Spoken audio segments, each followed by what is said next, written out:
This is the Fantasy Roadshow. Welcome in, Roadies. It's another episode of the Fantasy Roadshow with your hosts. My name is Ryan. This is Mike. You can find us on Twitter at fantasy_trucker, at Kulz_sports. Follow the show at Fantasy Roadshow. Follow us on YouTube. Check us out. Videos are up.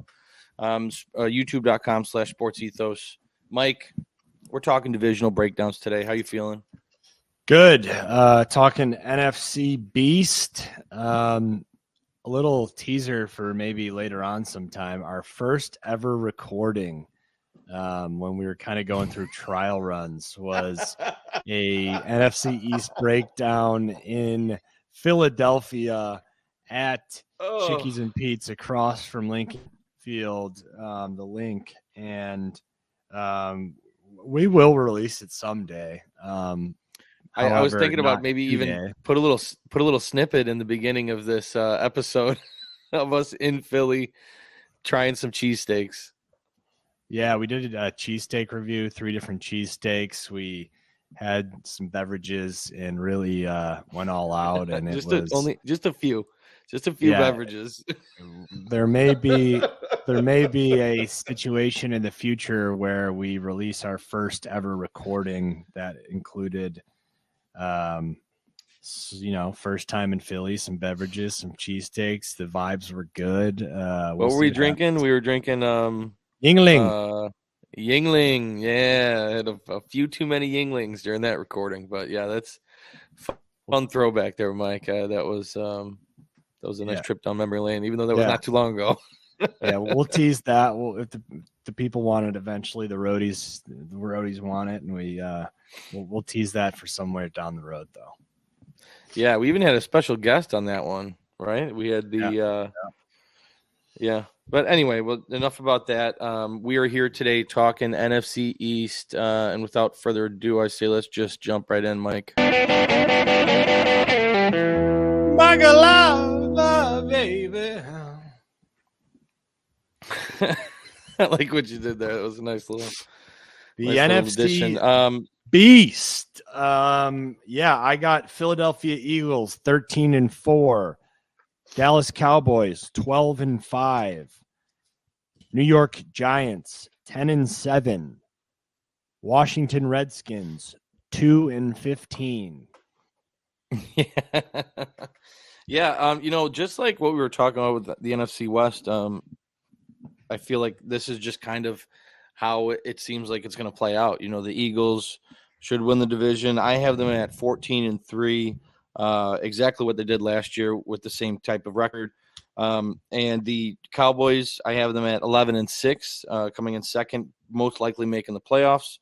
And I have the Giants at 8-9, and I have the Commanders at 3-14. So just one more win than you, and then I'm projecting the Giants to be a little bit worse, but the exact same order: Eagles, Cowboys, Giants, Commanders.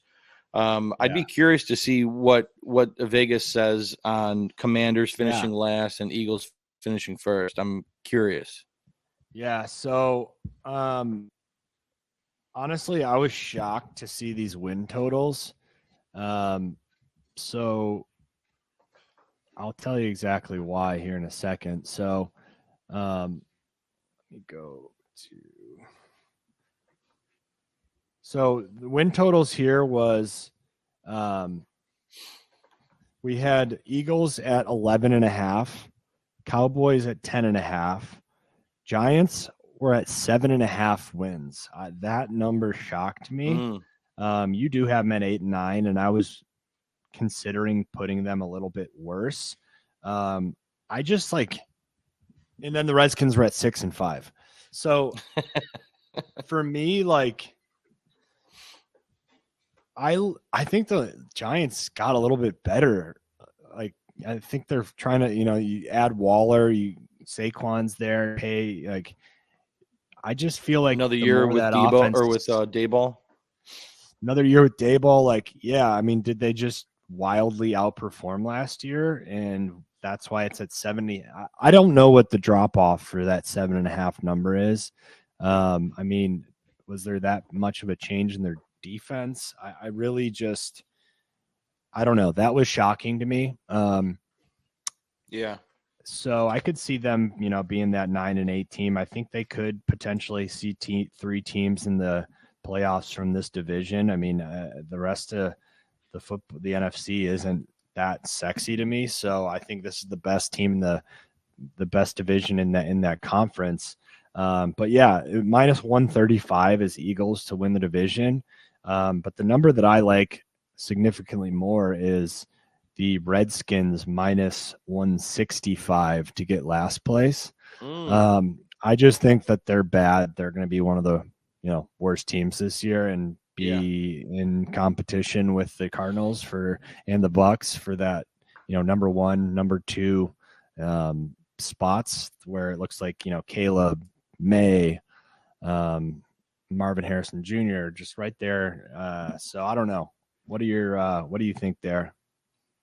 Well, I agree with what you're saying. I think that what stands out to me is the Commanders one at minus one something. You said 160 or 165. It's I like those odds. It's kind of looks like free money to me because I just think the Commanders are far along the worst team in this division. I like the Giants, but I just don't see them winning more than 8 games. And I mean, the Cowboys and the Eagles, that's who I'm really looking to see duke it out this year. So, but that one stands out to me. I think I'd be willing to make that bet as the Commanders finishing last in the division.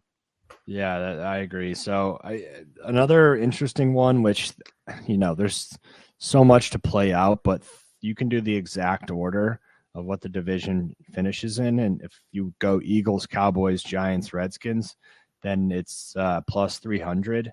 And again, I just that number isn't like, I don't think it's big enough that I would get excited about it, because I think that the Cowboys and Eagles could flip. I think the Giants and Redskins are pretty firm down there at 3 and 4. I was surprised to see 7.5 wins for the Giants and 6.5 for the Redskins. That number being so close and being so low for the Giants. So again, I feel like they got better. So I think they get over that number, but you never know. It's such a crazy season. Our projection at the beginning of the year typically, think crazy stuff happens. So I don't know what to say there, but yeah, let's talk Eagles real quick. Not real quick. We should probably thoroughly talk about the Eagles, as they are one of the more exciting offenses. They are the most exciting offense in the NFC East, or in the NFC period, if you ask me. But I mean, Hurts. Let me ask you real quick before we dive into the Eagles. Do you see them making it to the Super Bowl again this year? I mean, like, facing your beloved Bills. As much as I want to say no, I would probably say yes, just because I don't believe in the 49ers quarterback situation. Yeah. I think that's going to kind of be something that they're distracted with all year. And really, that's their only competition in my mind. I mean, Cowboys could clip them. Cowboys, I think, are going to be really good, and anything can happen once 2 division rivals who've already played each other twice see them for the 3rd time in the playoffs. Like, yeah, they're going to have to go into Philadelphia to win that game. So I'm really not as confident in that part, but I think the Eagles are in the Super Bowl. Bills win it all. I actually had that number last year at 30-1, but we could see I could see that being the case here this year. So Jalen Hurts, 3,700.5 passing yards, 21.5 passing touchdowns, and 8.5 interceptions. They also have his number at 700.5 rushing yards and 9.5 rushing touchdowns. So that's the number I was going to be curious to hear. I mean, he finished 13 last year. Yeah, so 31 total touchdowns they have him at between passing and rushing. 37.5 is a lot of passing yards. So That bodes well for AJ Brown, for Devonta Smith. Dallas Goedert's there too. I think we're going to see a lot of the same with the receivers. I don't separate AJ Brown and Devonta that much. Vegas does project AJ Brown to be a 1,000-yard receiver with 75.5 catches, 1,050.5 receiving yards, and 7.5 touchdowns. So that's promising. And then you got Devonta at 929 and 80.5 catches, so more catches, 925.5 yards, and 5.5 touchdowns. So, those are pretty similar numbers there. I mean, I view them as kind of the same receiver. So, from ADP, I see myself going Devonta more than, I just like different receivers in that range where AJ's going. But receiver room should be pretty cut and dry. Same story as last year. To me, it's really that, and even Goddard, same numbers, 60 catches, 700 yards, 4 touchdowns. That's like Dallas Goedert's year. But the big talking point, the big question mark here for the Eagles is going to be, what does this running back room look like? So I'm going to kick it over to you. And so what do you think right now today that Eagles running back room looks like? Are you targeting anyone over, give me the whole rundown on Eagles running back. So if you would have asked me this a week ago, I would be much more confident in my answer, but my head is in like a fucking tornado with the Eagles backfield. Like, I don't know what to think at the moment because of some of the stuff that you recently shared with me about the ascension of Kenneth Gainwell, how he seems like he's going to be RB1 there. If you're listening to what they're saying, then you must believe that Kenneth Gainwell is the guy. And DeAndre Swift is used strictly as a third down back, and Rashad Penny is completely being in the disregarded right now in the depths of the running back room. So currently, as of right now, I have to believe what the teams are saying, what the team is talking about with Kenneth Gainwell, and if he's legit. Am I going to draft him? Probably. He's going late. I mean, we just did a mock him in the 13th. I think after this news and after what we're hearing, his ADP is going to rise quite a bit. I mean, you would think it would have to. But I was never really big on DeAndre Swift. The Eagles don't really pass the ball to the running backs, and I just didn't think he would be a good fit for them. Early on, I was big on Rashad Penny, but he hasn't been getting good reviews or good news notes from camp. So I've recently cooled my jets on Rashad Penny, and I just don't know what to think of this running back room. I'm not sure. What's your gauge? So I think the person to own, I think the most production is still going to come from DeAndre Swift. He is a super talented runner. And I think he's going to make some huge plays basically all year. I mean, he had one really great run in the preseason game. That's still one of the best offensive lines in football. They run the ball so well. That rushing attack's so good, and he's so talented. So I think Swift is going to be the big play guy. He's going to have the most production in the backfield. But yeah, all along, I've always said that I really like Gainwell. He knows the offense. He is really all they need. That's why they let Miles Sanders go. And then, of course, you were able to get Penny and Swift at such low value that it makes sense to add them. But I think they were ready to move forward with Gainwell, Boston Scott kind of offense and maybe try to add someone in there like a Penny to, maybe strike gold there. But they like to run 3 backs. We saw it last year. And yeah, I mean, Gainwell knows the offense. He just won a Super Bowl with them. Quite frankly, he was used quite a bit in that playoff run. You know what I mean? So that doesn't really surprise me at all. And I still think we're going to see more about what happens here towards these next couple of weeks of camp. So Gainwell's at great value because of how late he's going. And it's really not all that surprising to me. You've heard me say that in the past, that like Gainwell is going to have a role. He's knows the offense and he's had success there. So, it turns out when you win a Super Bowl with the team, they remember and it means a lot. So, absolutely. And actually, PFF has them graded as the best offensive line in football going into this year. Hey! The best. And they have the number 2 defense. They have a great defense behind them, so they're going to be in games. I mean, their forte last year was outscoring teams through the first 2 quarters, first half of the game, and then kind of sitting back and holding on to that lead throughout the rest of the game. So we'll see if that's their mode of this season. So I don't know. They're just going to be a really good team. Yeah, quite frankly, they also have the most unstoppable play in football. Third, fourth, short, the booty scooting. Short. Yeah, that is unstoppable. I mean, complete unstoppable force. That play, you literally can't defend it. So, they're an awesome team. I don't really have anything to say about Goddard. 704. End of story. Yeah.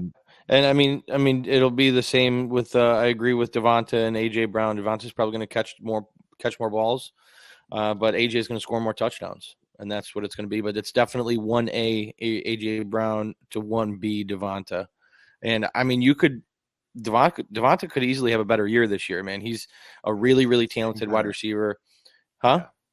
He's getting better. Yeah, exactly. He's exactly as the years go on, he's going to get better at football, and I mean, you might see an even better statistical season than he had last year. So, yeah, I'm not shocked if I see Devonta surpass AJ Brown this year or in the near future. I just think he's outstanding. So, I'm good on the Eagles. If you are, I don't know if you wanted to talk Goddard or you just kind of ready to get into the Cowboys, but to me, there's not much else to talk about there.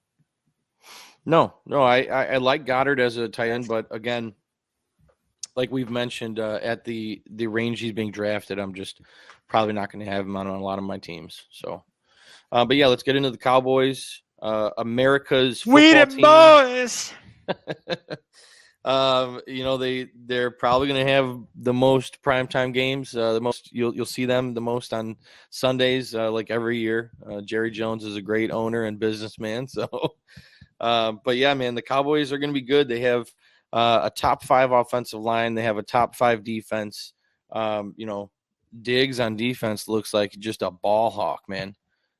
And he's making it tough for Dak Prescott in the camp. So the biggest knock on the Cowboys last year, Dak's efficiency. He led the league in interceptions and only played a handful of games, like 12 games or something. So he's definitely going to be working on his accuracy and his being more careful with the football.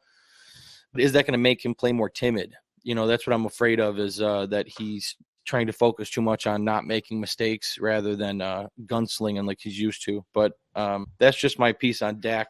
I do like where he's being drafted, though. He's still at a decent price to where if I punt at the position, I can grab him later on and feel comfortable as my quarterback one. Yeah. Beat him, boys. 38.75.5 is his over-under with passing. Okay. He slings it, man. 26.5 touchdowns and 12.5 interceptions. So those are his numbers. I like Dak as a fantasy quarterback. I mean, I think he probably good enough to win a Super Bowl if the team's that good around him, which they're starting to potentially get there. I mean, listen, you can win games with defense and you win games in the trenches. And that seems like that's how the Cowboys are building their team right here. So you have enough skill in that offense that they're one of the teams in the NFC that I could see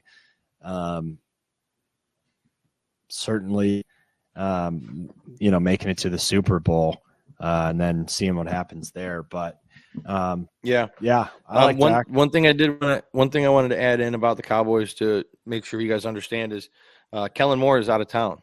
Kellen Moore went to the Chargers as the offensive coordinator. So it seems like Mike McCarthy is going to be taking over play calling.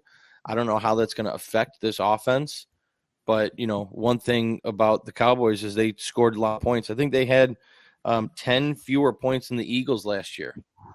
They scored a ton of points against their opponents. So, to me, that seems like a downgrade at the play caller position. But, we'll see what happens. Yeah. Tony Pollard's backfield for right now. We see his rushing yards at 975.5, 8.5 touchdowns. Those are strong numbers. Like, if it's his backfield, and that behind that line and how explosive and big play Pollard is, I think you can see, 1,000-yard rushing season and 10 touchdowns certainly. So that'll be interesting. I still think they bring in Zeke once he realizes he doesn't have a job and he's not worth what he thought he was on the open market. Maybe comes back to Dallas and tries to win a Super Bowl there. So that would be the best. That would be the logical best decision in my mind. But it's Zeke's mind, and I don't know where he feels he's at right now with the team. If he feels he was moved on, then that's the case. Tony Pollard, man, he was RB8 last year with less than 200 carries and less than 40 receptions. Yep.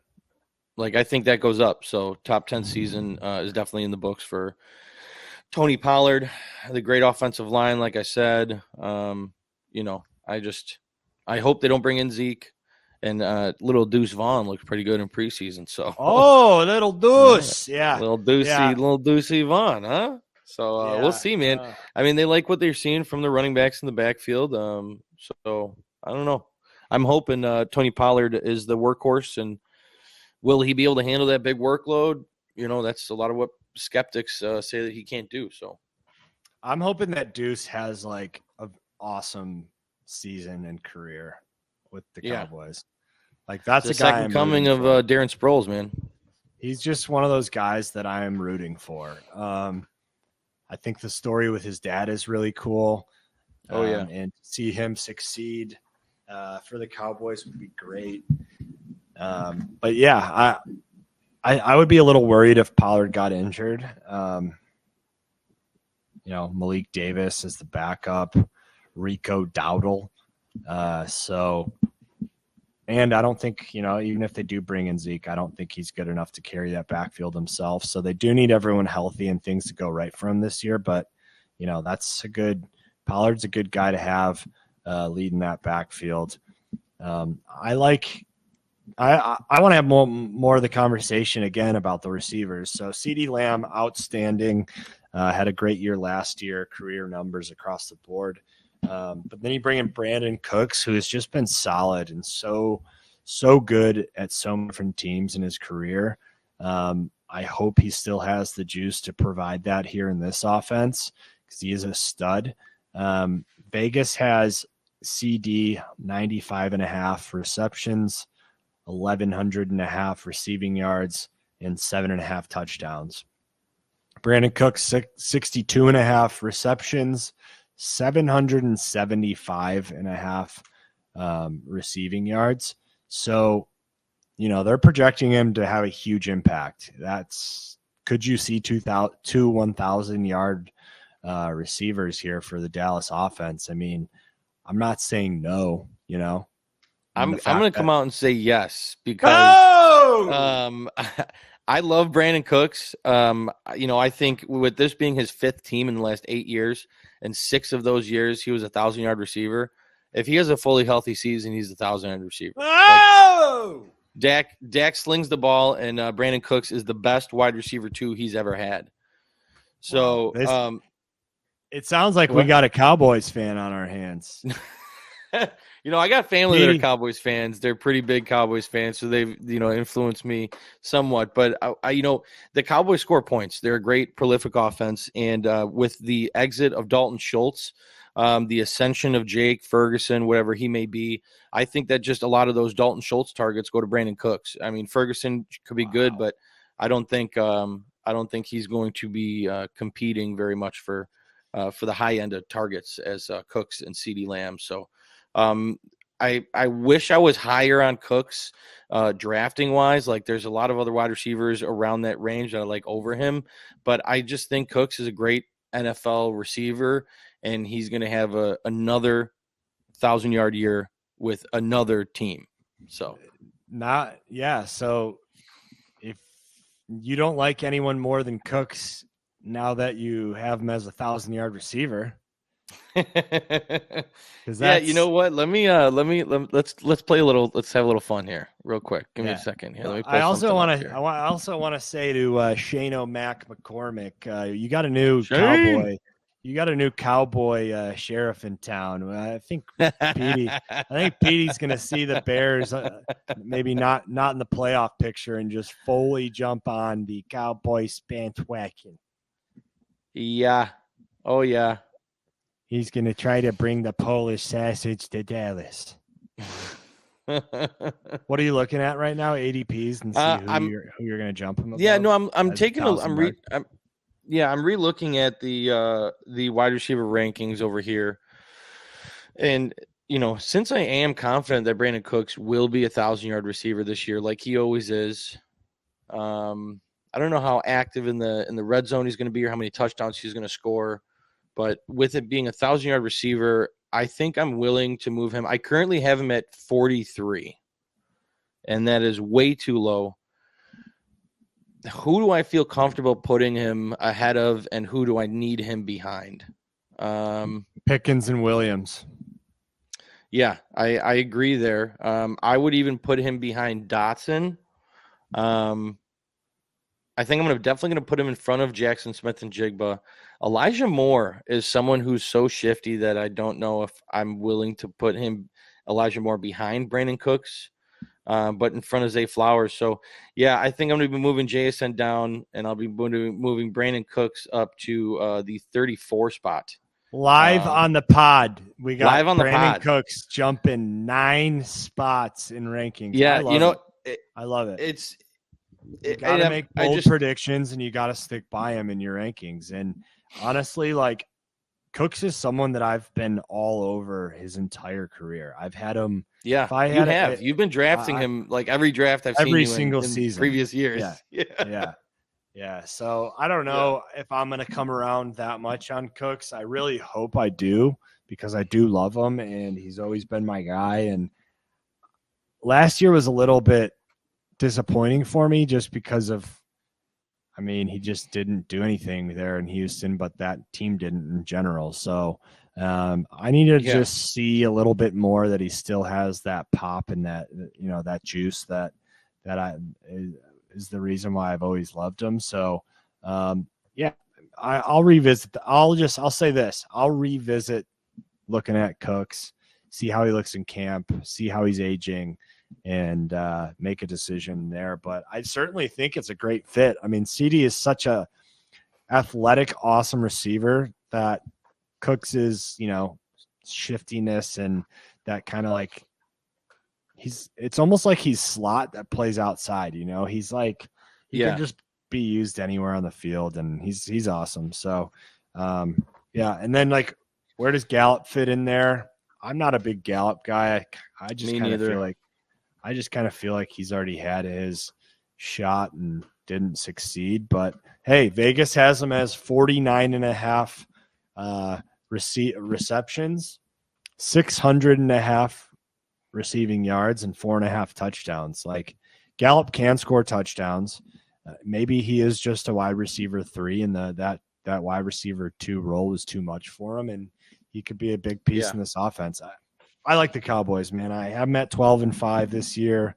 I could see them winning the division, but it's certainly going to be the Eagles and Cowboys duking it out all year. I can't wait to watch them play each other twice this year. Like that's gonna match up. I am looking forward to circling on the calendar. I will be watching the Eagles Cowboys matchups closely. So yeah. Do you have a calendar? Do you have I don't have an actual calendar, but I'll be physical putting it in my phone. I'll be putting it in the calendar on my phone. All right, I'll make sure. I don't have a do. physical. I don't have a physical calendar. All right, just making sure. So yeah, that's Ferguson. I mean, he's exciting. Is he going to be fantasy relevant? Maybe. Dak loves his tight ends. Streamable. Cowboys love developing tight ends. Yeah, I think streamable is very fair to say. So that's the Cowboys. Cowboys Nation, you got a new fan. The fantasy trucker is on fucking board, baby.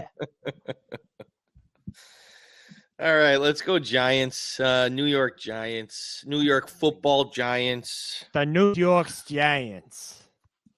Yeah, man. Arguably the worst field to play on in football. Is it really? Is that what they say? Yeah, hardest turf. Oh.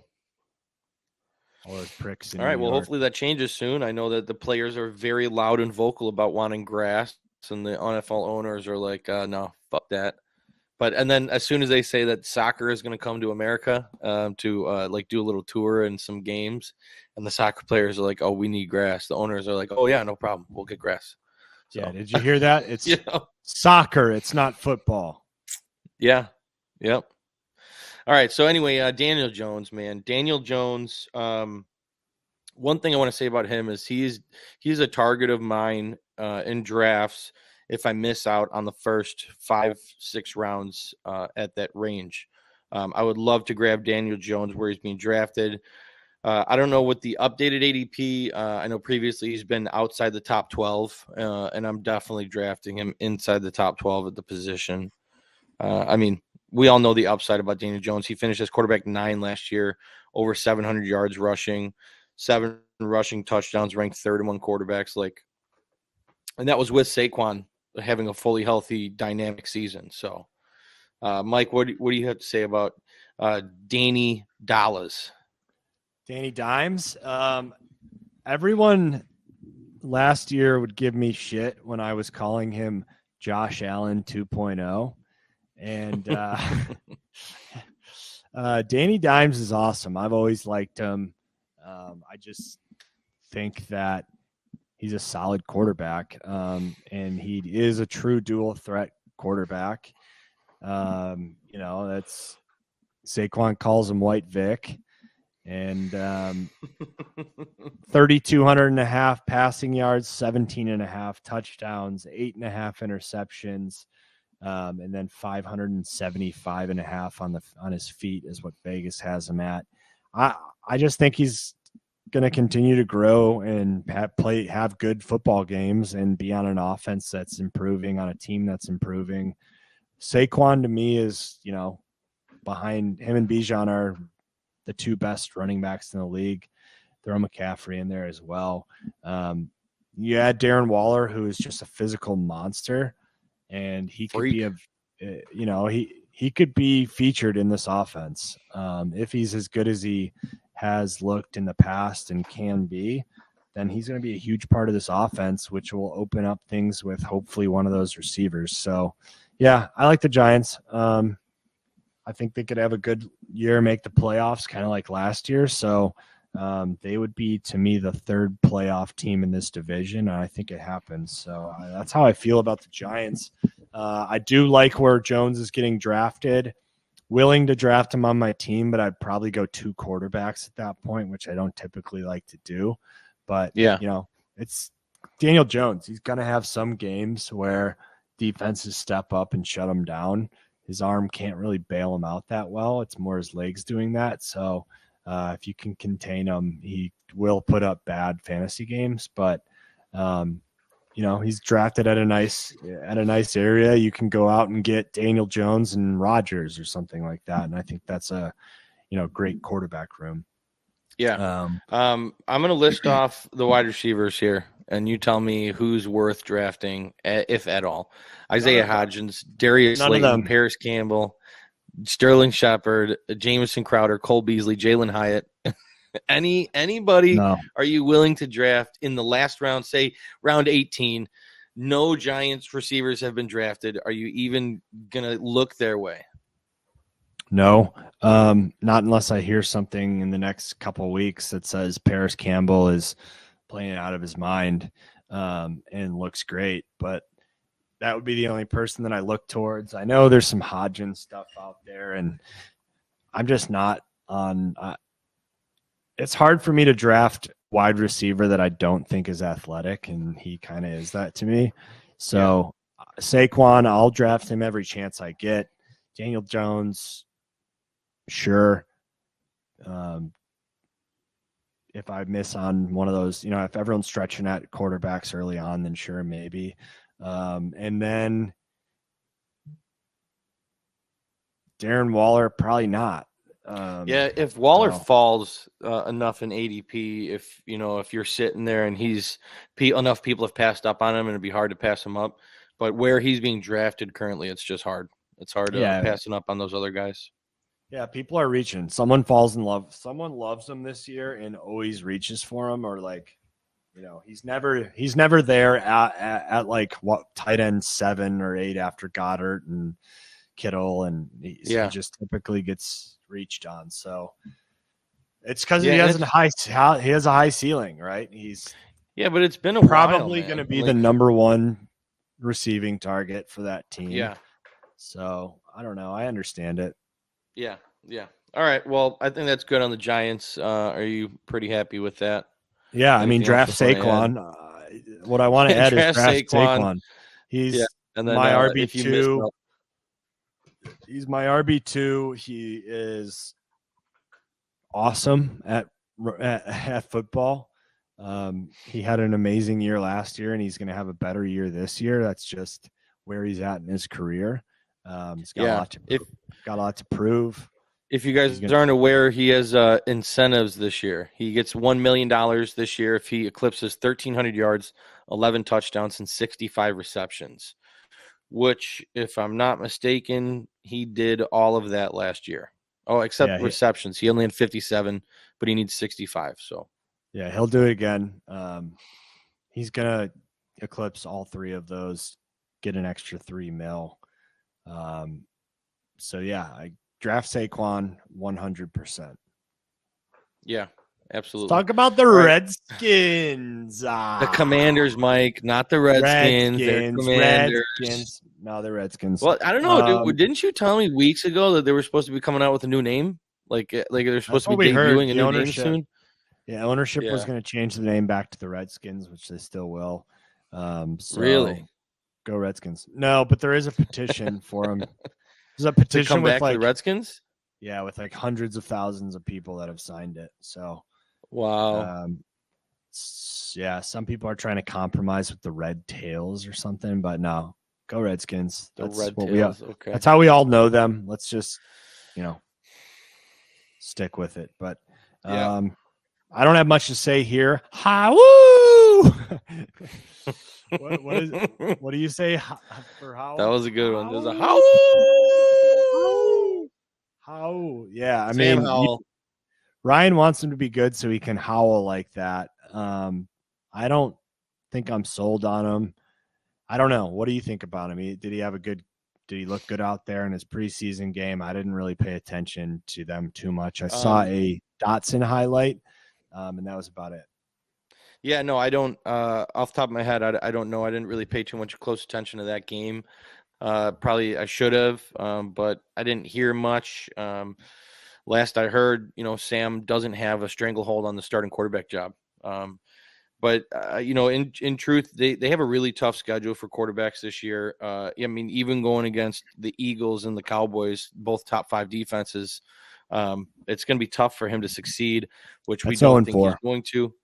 Yeah. So I personally think I think we have a bet here on the pod, Jacoby Brissett and Sam Howell, who's going to start more games for the Washington football team. And I think it's going to be Jacoby. I think Howell's going to make enough boneheaded mistakes early on and kind of get benched and have Jacoby come in and try to save someone of the season. But I'm sure towards the end, they'll probably just sit him as well and put Howell back into more development. But I really think that they're just planning on being really bad and drafting a better quarterback next year.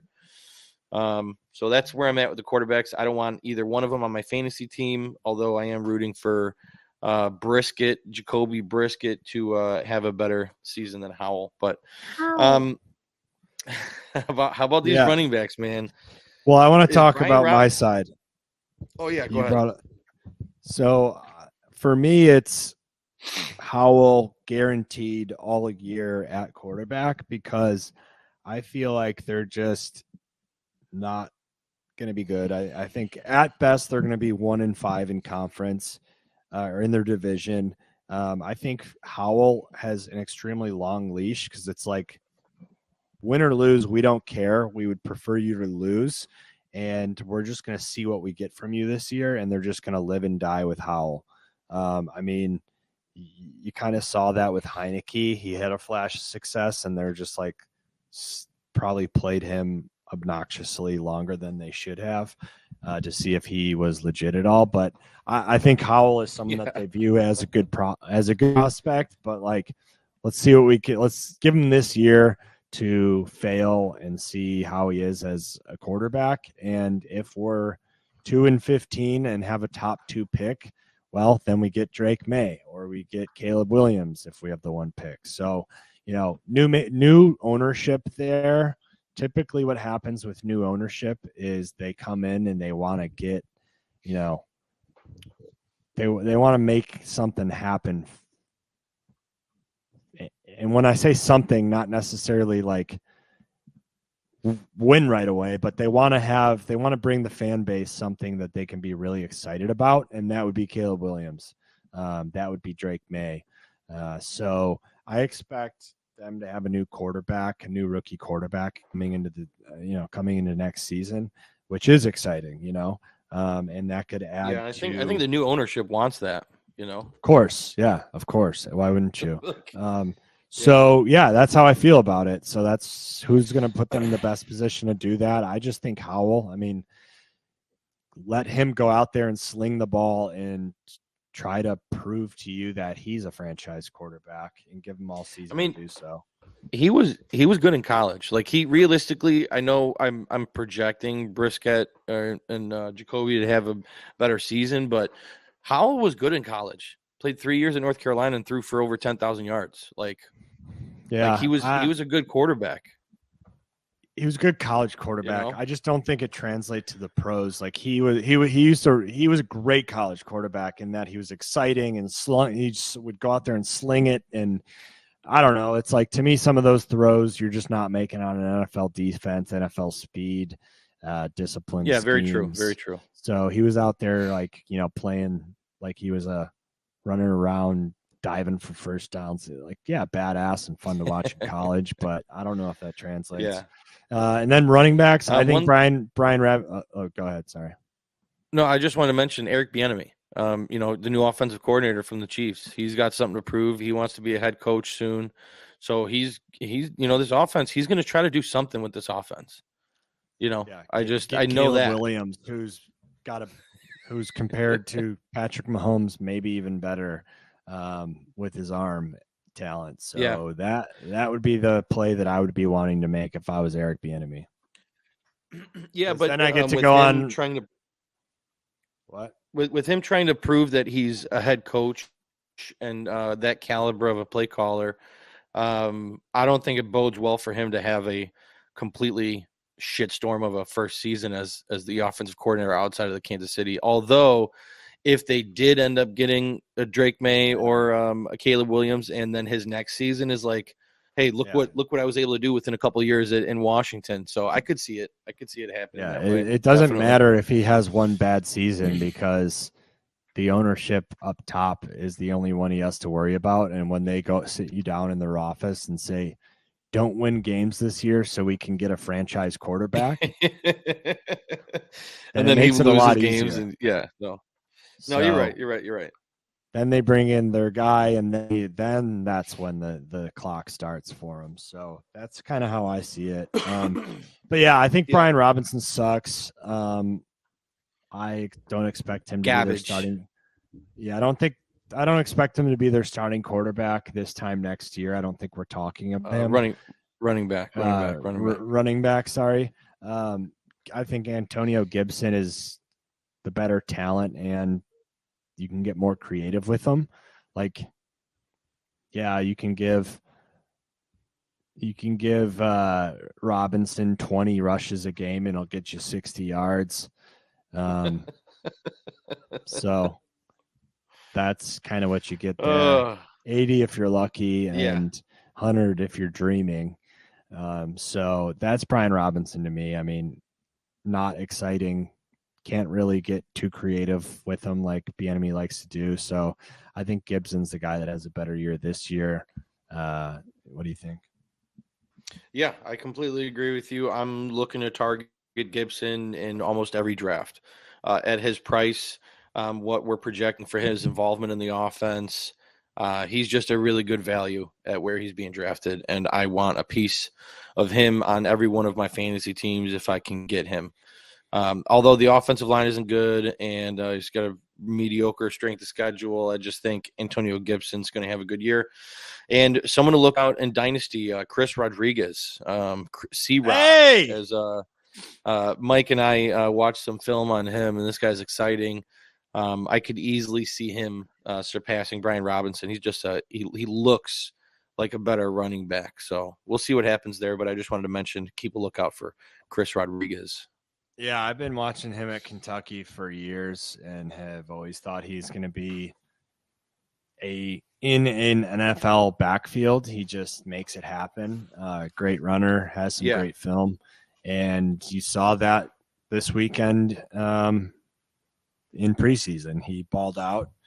And, I expect him to be in that Redskins backfield for years to come. So learn the offense, get Bieniemy to fall in love with you, and then you have a legitimate role, hopefully here later in the season, but certainly in the future. So, no fantasy relevance right now, but Dynasty, put him on your roster, put him in your taxi squad, and just wait.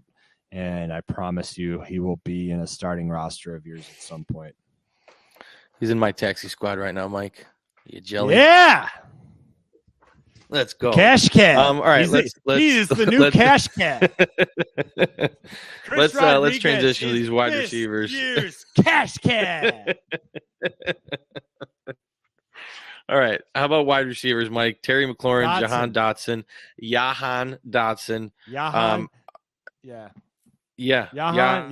Terry McLaurin. Yes. Yeah, at the value, the price tag that Dotson has versus the price tag that McLaurin has, they're going to have very, very similar seasons. And Mike, I think you think Dotson will surpass McLaurin this year. Am I accurate in saying that? Yeah. Do you think that McLaurin's going to be ahead of Dotson? Should we put it on the board? Another board bet? Oh. What are we betting? Are we betting receiving yards, fantasy points? Are we betting points. What do you want to do? You want to do fantasy points? Yes, sir.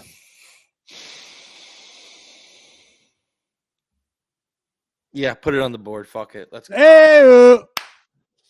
I think McLaurin, he's still a really good wide receiver, dude. He finished as wide receiver 14 last year, 120 targets, 77 receptions, over 1,100 yards. His third straight season with over 120 targets.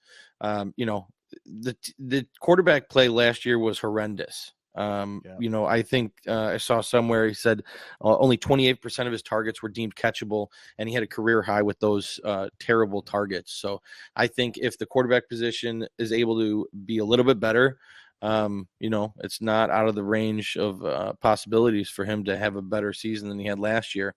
13.47 fantasy points per game, played all 17 games last year.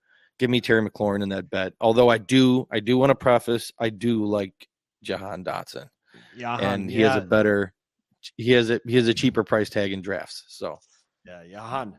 So I probably shouldn't have made that a board bet. Looking back, I should have made that a bold prediction. Okay. As Johan Dotson is 50.5 receptions to McLaurin's 72.5. Dotson does have 700.5 receiving yards and 4.5 touchdowns, whereas McLaurin has 900.5 and 4.5 touchdowns. So he is projected, 200 more yards and 22 more catches. So, definitely you have the upper hand here on this one, but it is what it is. I made a bold prediction and it turned into a board bet. Things are getting a little crazy here in the NFC East. We're getting a little excited. But in reality, Mike, I understand where you're coming from with that bold prediction and board bet. Like, dude, towards the end of the year, like Dotson looked like the wide receiver 1 on the team. Like he will be soon. The last four weeks of the season, he led the team in targets. He had 4 touchdowns over the last 4 games. Like, he was trending in the right direction, although, only played 12 games last year. And reports are coming out that he's building a pretty good connection with Sam Howell. So I don't know, man. A little bit louder now. Hey. Yep, that's the NFC East for me. I don't need to talk anything else. Curtis Samuel and Logan are just nope. I'm good. I like Curtis Samuel honestly as a receiver, but I'm not getting him in fantasy football. No, he's a good NFL receiver. But we gave the Redskins. We gave the Redskins as a 2-15 team a lot of conversation there. I feel good about it. So. Eagles, well, we like those players, man. So it is what it is. Yeah, Eagles and Cowboys will be duking it out all year. Give me 3 teams in this division going to the playoffs, and the Redskins getting one of the top 3 picks in the NFL draft next year. Absolutely, 100%. Well, thank you for joining us here on the NFC East divisional breakdown, and we got more coming. Stay tuned for a what I think is going to be the best divisional breakdown is the NFC North coming up soon. So that is going to be a fun one. But send us out, Mike. What should everybody do? Buckle the fuck up.